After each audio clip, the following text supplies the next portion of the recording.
Bonjour, je me présente, je m'appelle Ève, j'ai 36 ans et je suis mariée à Frédéric qui a 41 ans. Ensemble, nous avons eu 4 enfants, dont 2 qui sont décédés in utero. Donc notre histoire est la suivante. En 2009, mon mari a eu un accident de la route qui lui a coûté sa fertilité. Donc pour devenir parents, nous avons dû passer par un parcours de PMA, en FIV-ICSI précisément. Et donc en 2012, nous avons fait une première tentative de FIV qui n'a pas fonctionné, puis une deuxième tentative qui a fonctionné, qui nous a permis d'avoir notre petite fille Alissa qui a maintenant 10 ans. Et donc suite à la venue au monde d'Alissa, nous avons décidé de lui faire un petit frère ou une petite sœur. Et donc nous sommes repartis dans une autre tentative de FIV qui a fonctionné et qui m'a permis de tomber enceinte de notre fille Eva Rose. La grossesse d'Eva Rose s'est super bien passée jusqu'à 32 semaines d'aménorrhée où j'ai constaté une diminution de ses mouvements. Je la trouvais beaucoup moins vive qu'avant. Donc j'en ai fait part à la sage-femme qui me suivait à la maternité. Et donc la sage-femme m'a fait faire un monitoring. Et à ce monitoring-là, effectivement, il a été constaté que Eva Rose bougeait pas forcément terrible et que en plus de ça, il y avait quelques arythmies au niveau de son rythme cardiaque. Mais c'était des arythmies ponctuelles, c'était pas quelque chose d'établi, quelque chose de franc. Donc suite à ce monitoring-là, la sage-femme m'a adressée à une interne au service des urgences obstétriques qui m'a fait une échographie et qui, elle, a décrété que il n'y avait pas de problème. Eva Rose bougeait assez à ses yeux. Elle ne voyait pas d'anomalie sur son cœur et donc elle m'a dit que c'était moi qui très certainement devais moins percevoir mon bébé et que voilà, c'était pas grave, c'était la fin de grossesse et que ça arrivait. Donc moi je suis rentrée assez rassurée en me disant bon effectivement c'est peut-être moi une deuxième grossesse, bon notre corps a changé, peut-être que je perçois moins les choses, peut-être qu'elle n'est pas placée pareil que sa sœur, voilà. Sauf que quelques jours plus tard, 3-4 jours après, j'ai plus du tout senti bouger Eva Rose. Donc après avoir essayé de stimuler, de faire des choses qui fonctionnaient en temps normal, qui n'ont pas fonctionné cette fois-ci, je me suis rendue aux urgences, où j'ai été prise en charge tout de suite par une sage-femme qui n'a pas réussi à trouver le cœur d'Eva Rose. Et donc une gynécologue est venue faire une échographie et a constaté que le cœur d'Eva Rose avait cessé de battre. Donc suite à sa naissance, on a décidé avec mon mari de faire des analyses pour avoir une explication, essayer de comprendre ce qui lui était arrivé, ce qui s'était passé. Donc l'autopsie qui a été faite sur Eva Rose a juste retrouvé une striction du cordon, mais pas quelque chose de franc. C'est-à-dire que c'était pas un nœud en tant que tel, c'était vraiment un pincement. Et le gynécologue nous a expliqué que effectivement ça pouvait peut-être être une cause, mais sans grande certitude, pas de certitude absolue toujours, parce que voilà, ils ont eu des cas de grossesse où malgré une striction comme la nôtre, eh bien la grossesse continuait sans problème. Voilà, et les autres bilans qui ont été faits, donc notamment chez moi, sont revenus également strictement normaux. Donc on nous a dit que voilà, le décès d'Eva Rose était un accident de grossesse probablement et qu'il n'y avait pas de cause fiable à 100% sur laquelle se reposer. Donc suite à son envol, on a décidé quelques mois plus tard avec mon mari de retenter une grossesse pour un petit peu faire gagner la vie, on va dire. Et donc on s'est relancé dans un parcours de FIV et qui a été un petit peu chaotique, voilà, parce que je pense que tout simplement j'étais pas prête psychologiquement et que mon corps non plus n'était pas prêt. Donc on a enchaîné beaucoup de galères. Voilà, j'ai fait une grossesse biochimique, j'ai également fait une fausse couche à 14 semaines. Donc j'avais redemandé des bilans pour essayer de trouver une cause en me disant c'est quand même pas possible de vivre 2 pertes de grossesse comme ça et de ne pas avoir de cause. Et pourtant les bilans étaient toujours strictement normaux. Voilà, donc on a refait une tentative, on s'est dit on réessaye la dernière, on verra ce que ça donne. Ça a fonctionné, donc c'était en 2018. Et donc en 2019 est né notre fils Alaric, qui a donc 4 ans. Pour lequel la grossesse s'est super bien passée. C'était plutôt les professionnels de santé qui, entre guillemets, nous l'a gâché, parce qu'on avait l'impression qu'ils voulaient absolument trouver quelque chose qui n'allait pas chez Alaric. Donc on a eu des scènes un petit peu improbables. On nous parlait d'IMG alors qu'il n'y avait rien. On nous disait qu'il n'avait pas d'estomac alors que 10 jours avant, il y avait un estomac. Enfin, voilà, c'est là que je me suis dit, peut-être que trop de surveillance peut tuer un peu la surveillance, même si l'intention est bonne. Finalement, dans les faits, c'était peut-être pas l'idéal, c'était peut-être pas ce dont j'avais besoin. Donc bon, notre fils est né en parfaite santé et voilà, c'est le principal. Suite à la naissance d'Alaric, on s'est dit, eh bien, soyons fous, Alissa est en vie. Elle a 10 ans, enfin, elle avait 9 ans à l'époque. Alaric va bien, donc allez, il n'y a pas de raison que ça se reproduise. Ils n'ont rien trouvé, on essaye d'avoir le petit dernier. Voilà. Donc on se relance dans un parcours PMA, première FIV, qui fonctionne, donc en 2022. Et donc, je tombe enceinte d'Asilis, ma petite princesse Asilis, pour laquelle la grossesse ne se passe pas du tout comme les autres. Dès le départ, j'ai eu des problèmes de taux de bêta-HCG qui ne doublaient pas. Donc on a parlé de grossesse extra-utérine, on a parlé d'œuf clair aussi, mais il n'en était rien. Asilis était bien là et au bon endroit.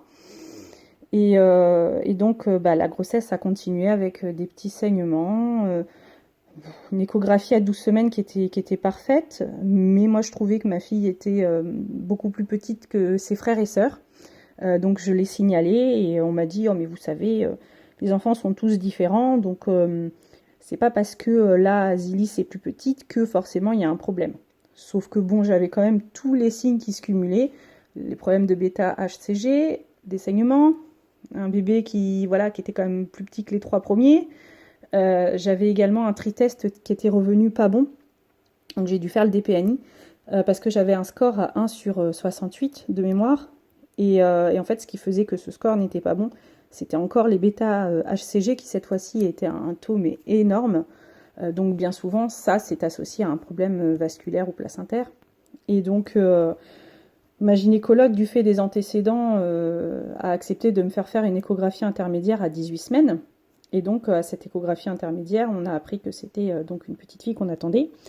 Qu'elle avait aucun problème en termes de morphologie, tout allait bien. J'ai demandé si c'était possible de faire un Doppler des artères utérines et du placenta.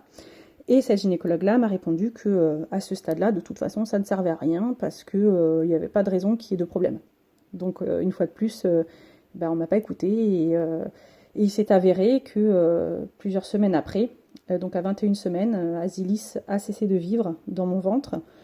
Et donc après l'avoir mis au monde, on a constaté qu'elle était vraiment très petite pour le stade, bien formée, mais vraiment très petite. Et donc avec mon mari, on n'a pas vraiment eu de doute sur l'origine en fait de son envol. On a demandé une autopsie, on a demandé des bilans. Et donc l'autopsie est revenue avec comme cause une anomalie placentaire avec des sténoses et des anomalies de villosité qui expliquaient très certainement son décès. J'ai quand même voulu pousser un peu plus les investigations, notamment sur le plan génétique, parce que je me suis dit que peut-être on passait à côté de quelque chose dans le fait que Eva Rose était une fille, que Asilis était une fille, et que même si Alissa est une fille, peut-être que c'était à explorer de ce côté-là. Ça n'avait pas été fait réellement. Donc on est parti sur des examens qui ont pris en tout 10 mois. Ces examens-là sont revenus strictement normaux en tout point. Donc il n'y a pas de cause génétique, il n'y a pas de cause immunologique, il n'y a pas de cause obstétrique, voilà. Et donc on nous a dit très, très gentiment que le décès d'Asilis c'était la faute à pas de chance, cette phrase ignoble qu'on entend très souvent, la faute à pas de chance, effectivement. Donc voilà. Ce qui a été difficile dans la gestion du deuil périnatal, eh bien justement déjà c'est le fait de ne pas avoir été écouté et entendu à chaque fois. C'est-à-dire que à chaque fois, je me suis rendu compte que quand je disais ah oui, mais là, je sens que, on me disait mais non, vous inquiétez pas. En fait, on a toujours minimisé mes ressentis de maman. Et c'est toujours après le drame où on me disait ah, on aurait peut-être dû vous écouter. Donc je pense que de ce point de vue-là, il y a des choses à faire. Peut-être commencer par écouter les patientes et pas seulement mettre le nez dans le dossier. Euh, Après, j'entends bien hein, que le personnel de santé, ils ont beaucoup de travail, mais nous, c'est aussi notre vie qu'on joue et celle de notre bébé. Donc, ça pourrait peut-être être pas mal de changer un petit peu le sens des consultations. Et puis après, après les naissances sans vie de nos bébés, moi, ce qui m'a choqué et ce qui a été difficile, c'est d'être mis dans une chambre à côté où j'entends les bébés pleurer sans que personne vienne me voir, ne serait-ce que pour demander comment ça va ou juste une présence. On ne m'a pas non plus proposé de suivi psychologique. Alors bon, je dis pas que je l'aurais accepté. Euh, voilà, je sais pas si je l'aurais accepté ou pas. Mais je me dis que peut-être d'autres femmes et d'autres hommes, d'autres papas, ben en auraient besoin. Et du coup, je me dis que ça pourrait peut-être être bien que ce soit proposé en systématique, d'avoir un suivi psychologique, sans que ce soit forcément à la maternité, mais au moins avoir des contacts. Dire voilà, à tel endroit, vous pouvez trouver le soutien de telle personne. N'hésitez pas, vous pouvez téléphoner. Si vous voulez, je prends un rendez-vous pour vous. Avoir en fait un accompagnement humain. Pas juste, voilà, cette dame a perdu son bébé, elle a accouché, les suites de couches sont ok, bonne chance et bon courage pour la suite. Voilà, je trouve qu'il y a un manque, en tout cas dans la maternité où moi j'ai accouché, il y a un manque à ce niveau-là. Et puis ce qui a été difficile aussi, bah, c'est l'entourage, hein. Que ce soit l'entourage familial ou l'entourage amical, professionnel. Moi, suite au décès d'Eva Rose, j'ai fini par faire une rupture conventionnelle parce que mon employeur comprenait ce que j'avais vécu, mais comprenait pas que j'avais besoin d'un petit peu de temps et un petit peu d'aménagement pour faire mon deuil et aussi profiter de ma première fille dans le sens où bah, le décès de ma fille Eva Rose m'a fait me concentrer sur ma fille Alissa. Donc j'avais toujours peur pour elle, j'étais tout le temps très angoissée, j'avais beaucoup de mal à la confier à sa nounou en qui j'avais pourtant une confiance absolue.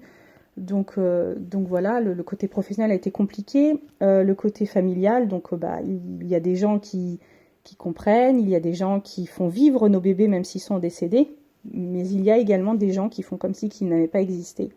Et ça, c'est terrible. Je veux dire, quand on va dans une réunion de famille et puis que quelqu'un de notre famille proche nous dit ah bah oui, mais bon, toi, t'as 2 enfants. Bah non, en fait, j'en ai pas 2, j'en ai 4. Mais c'est pas parce que mes 2 filles sont décédées qu'elles n'existent plus. Voilà. Ça, c'est difficile.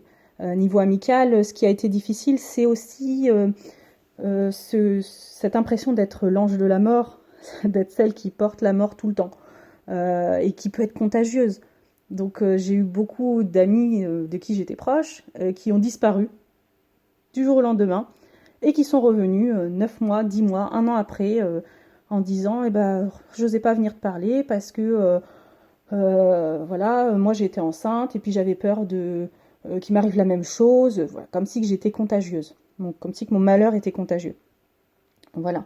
Après, heureusement, j'ai eu 2 amis qui ont été très proches et je les remercie d'ailleurs, hein, c'est Karen et Cassandre, euh, qui pourtant n'ont pas connu le deuil périnatal, mais qui ont toujours été là et qui, voilà, je les remercie pour ça. C'est les seuls finalement sur toutes les amies que j'avais, j'ai eu que 2 personnes réellement présentes. Donc c'est quand même compliqué de se reposer que sur 2 personnes quand on aurait des fois besoin finalement de voir plus de monde pour essayer d'avoir plus de soutien.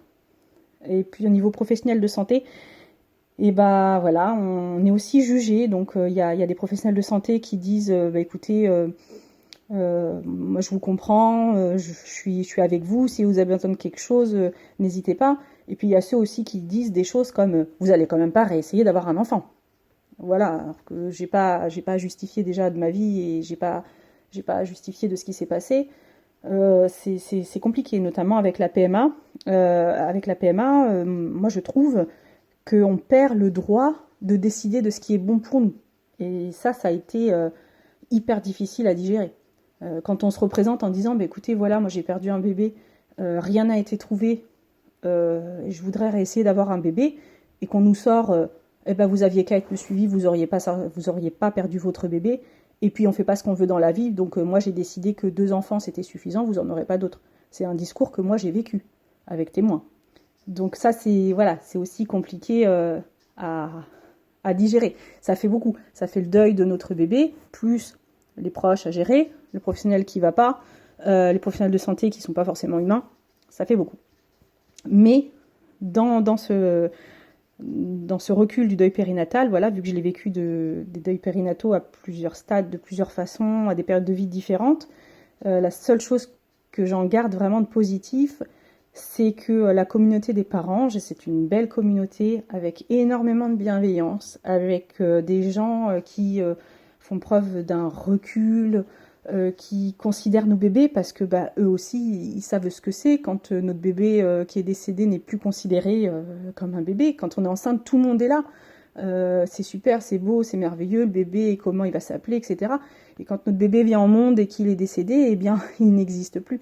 Plus personne le nomme en général et plus personne ne le fait vivre finalement. Donc voilà, ce que je voudrais dire aux parents, ceux qui ont perdu un bébé récemment, c'est de ne pas hésiter à aller vers cette communauté de parents. Donc il y a plein d'endroits, hein, il y a des associations effectivement, il y a aussi sur les réseaux sociaux, il y a des groupes sur les réseaux sociaux qui sont formidables, avec des gens formidables où on peut aller parler notre histoire à cœur ouvert, dire tout ce qu'on ressent, même ce qui n'est pas comment dire, super bien à dire dans la vie de tous les jours, mais des fois on a des pensées qu'on garde pour soi, et bah, sur ces groupes comme ça, on peut aller s'exprimer, et on est entendu, on est considéré, il y a énormément de bienveillance. Donc voilà, quand on vit un deuil périnatal, il ne faut pas rester seul.